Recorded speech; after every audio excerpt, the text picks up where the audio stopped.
प्रस्तुति शेष पर्यायर रही विभिन्न नेता मंत्री माने जोगदेवे एवं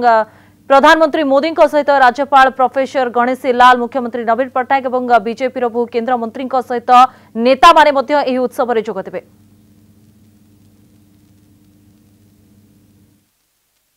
मोदी आम स्वागत जनाऊँ एवं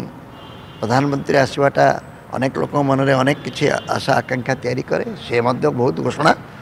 करेंगे बोली खबर प्रकाश पाई शिलान्यास करेंगे उद्घाटन करेंगे घोषणा करेंगे एवं निर्वाचन मुंड उपर अच्छे तेणु गोटे राजनैतिक दल हिसाब से प्रधानमंत्री को से व्यवहार कर गोटे सभा आयोजन से पाखे से आसी कौन कहते कहतु तापर पचारे मुझे ठीक उत्तर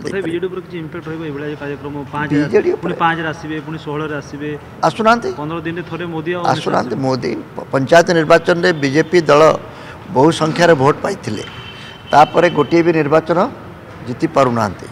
गत 5टी निर्वाचन में बीजेपी कौन भी प्रभावशाली पदक्षेप नहीं पार्ला ना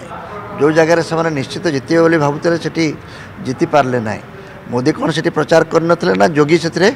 किसी लोक मान उस्कई नथिले ए सबुर आउ कौन गुरुत्व रहूना एक कथा सी बुझीजा दरकार।